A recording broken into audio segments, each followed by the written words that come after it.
महाराष्ट्र में शिवसेना के सांसद संजय राउत की गिरफ्तारी के बाद अब फाइनली महाराष्ट्र में अनिल परब, जो कि उद्धव ठाकरे की पार्टी से ही पूर्व परिवहन मंत्री हैं, इनके खिलाफ में भी एक बड़ी कार्रवाई करने को लेकर बड़ी अपडेट आ रही है। आप सबको बता दूं कि अनिल परब अपने आप को बचाने के लिए पूरी कोशिश कर रहे हैं। By the way, Anil Parab के ऊपर जो इल्ज़ाम हैं ऐसे नहीं है कि अचानक से लगने शुरू हो चुके हैं। जब से महाराष्ट्र में महाअघाड़ी सरकार थी तभी से लगातार अनिल परब के ऊपर एक के बाद एक कई बड़े गंभीर आरोप, कई गुना जो है घोटाला करने का आरोप, करोड़ों रुपए घोटाला करने का आरोप जो है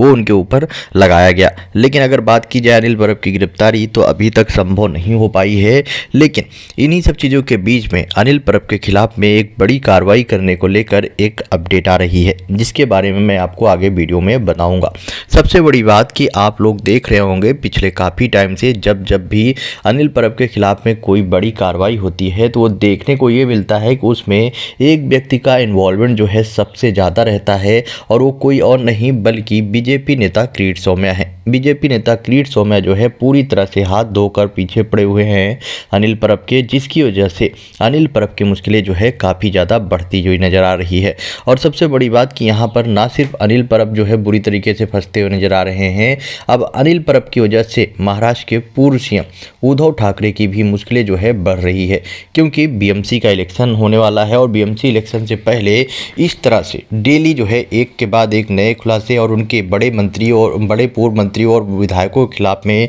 नेताओं के खिलाफ में जिस हिसाब से सेंट्रल एजेंसी या फिर लोकल पुलिस के द्वारा जो कार्रवाई की जा रही है, उसकी वजह से कहीं ना कहीं उद्धव ठाकरे को भी ये परेशानी सता रही है। कहीं ऐसा ना हो कि आने वाले टाइम पे बीएमसी इलेक्शन से पहले अनिल परब और साथ में ही संजय राउत के दोनों लोगों को गिरफ्तार कर लिया जाए, और पूरी तरह से बीएमसी इलेक्शन में जो एक तरीके से माना जाता है कि इनके रीढ़ हैं, मतलब एक तरीके से माना जाए तो पूरी तरह से जो उद्धव ठाकरे के सपोर्टर हैं सबसे बड़े, वो अनिल परब और संजय राउत, इनको जो है जेल के अंदर डाल दिया जाए, क्योंकि इसी तरह की आशंका जताई जा रही है। पहले तो संजय राउत को 12 दिसंबर को इनकी याचिका पर सुनवाई की जाएगी और 12 दिसंबर को इनकी जमानत को रद्द किया जा सकता है। दूसरी जो है अनिल परब को लेकर जो अपडेट आ रही है, उसमें बताया जा रहा है कि इन्वायरमेंट मिनिस्ट्री ने 5,05,50,000 रुपये का पेनाल्टी लगाया अनिल परब साई रिजॉर्ट और सी कोच रिजॉर्ट पर, और इसमें जो कि दापोली में स्थित है। इसमें बताया गया कि इसमें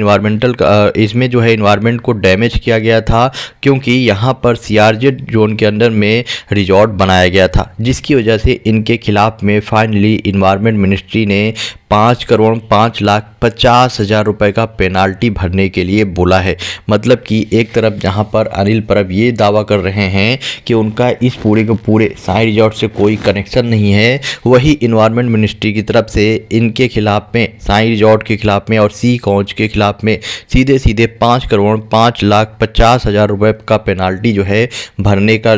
के लिए दिया है। आदेश जो है सिर्फ और सिर्फ 15 दिनों के लिए है। 15 दिनों के अंदर अंदर सारे के सारे ये 5,50,000 रुपये जो है पेनाल्टी भरना ही पड़ेगा, अब चाहे जैसे भी करके, जिसकी वजह से अनिल परब की हालत तो बुरी तरीके से खराब होती हुई नजर आ रही है। इधर आपको बता दूं कि बीजेपी नेता किरीट सोमैया ने अपने ट्विटर अकाउंट पे एक ट्वीट करके इस बात की जानकारी दी, जिसकी वजह से अनिल परब की मुश्किलें जो है और भी बढ़ गई हैं। इधर अनिल परब के द्वारा सीधे चेतावनी दी गई कि उनकी इमेज को जानबूझकर खराब करने की कोशिश की जा रही है, जबकि साई रिजॉर्ट से उनका कोई भी कनेक्शन नहीं है। और सबसे बड़ी बात कि उन्होंने बीजेपी नेता किरीट सोमैया के ऊपर गंभीर आरोप लगाया कि बीजेपी नेता किरीट सोमैया जो है उनको झूठे केस में फंसाने की कोशिश कर रहे हैं, और अगर वो ऐसा ही करते रहे और मेरे खिलाफ में अलग अलग तरीके की स्टेटमेंट देते रहे, तो वो ज़्यादा दिन दूर नहीं कि मैं उनके खिलाफ में मानहानि का केस करूँगा और उनके ऊपर हज़ारों करोड़ रुपए का मानहानि का केस जो है दर्ज किया जाएगा। और इस बात को लेकर जैसे ही अनिल परब के द्वारा ये चेतावनी जो है बीजेपी नेता किरीट सोमैया को दी गई,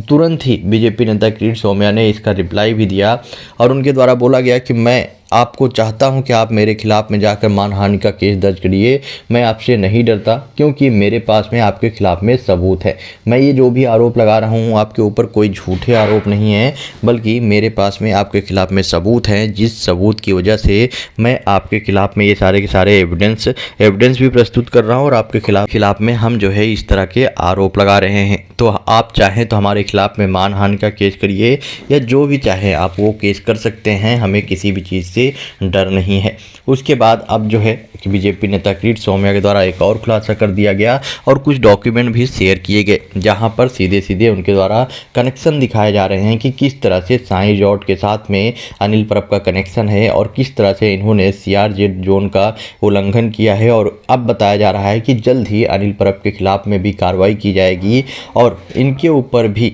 गिरफ्तारी की तलवार लटक रही है। सबसे बड़ी बात यहाँ पे देखने को ये होगी कि संजय राउत, जो कि अभी कुछ दिनों पहले ही जेल से बाहर निकले हैं, और संजय राउत की जमानत याचिका को रद्द करने के लिए ईडी जो है अपनी एड़ी चोटी की जोर लगा के दौड़ रही है। लगातार ईडी के द्वारा एक के बाद एक सबूत इकट्ठा किए जा रहे हैं और ईडी को भी अपना सेल्फ रिस्पेक्ट बचाने के लिए वो संजय राउत को किसी भी हालत में गिरफ्तार करना चाहती है और एक बार फिर से जेल भेजना चाहती है। और इसीलिए संजय राउत के खिलाफ में ईडी जो है जहाँ तक जाना पड़े कोर्ट, या हो सकता है कि सुप्रीम कोर्ट जाना पड़े तो सुप्रीम कोर्ट तक भी जा सकती है, जैसा कि सूत्रों से अपडेट आ रही है। लेकिन इन सब चीज़ों की वजह से उद्धव ठाकरे की परेशानियां बढ़ रही हैं और उनको ये भी लग रहा है कि कहीं ना कहीं उनके जो पॉलिटिशियन हैं उनके ऊपर गिरफ्तारी का खतरा जो है वो मंडरा रहा है, गिरफ्तारी की तलवार उनके ऊपर लटक रही है। कभी भी किसी भी केस में जो है उनको अंदर किया जा सकता है, चाहे वो अनिल परब हो, चाहे वो शिवसेना के सांसद संजय राउत हों। बाय द वे ऐसा नहीं है कि इसके अलावा और कोई बड़े पॉलिटिशियन नहीं है जिनके खिलाफ में कार्रवाई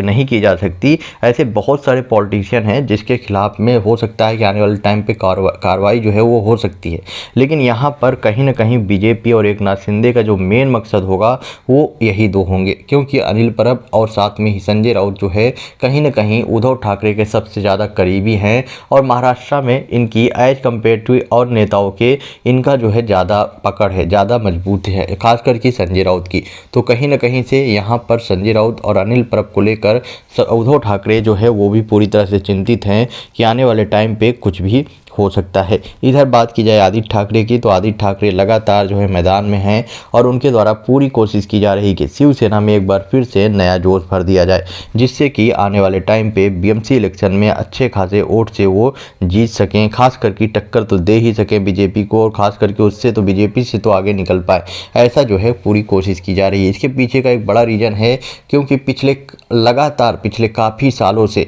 जो उद्धव ठाकरे गुट है उन्हीं का जो है BMC पर कब्जा रहा है। तो कहीं ना कहीं BMC पे जो कब्जा उद्धव ठाकरे का है उसको लेकर वो फिर से अपनी पकड़ को कमज़ोर नहीं करना चाहेंगे। लेकिन हाँ, कमज़ोर वो ज़रूर हो चुके हैं एकनाथ शिंदे की वजह से, लेकिन उनकी पूरी कोशिश रहेगी कि एक तरीके से एक बार फिर से BMC इलेक्शन में अपना जो है मुहिम जो है चलाया जा रहा है उसको पूरी तरह से काबिज किया जाए। आपका क्या ओपिनियन है इस पर? आप अपना ओपिनियन कमेंट बॉक्स में बताएं और वीडियो ज़्यादा से ज़्यादा शेयर करें।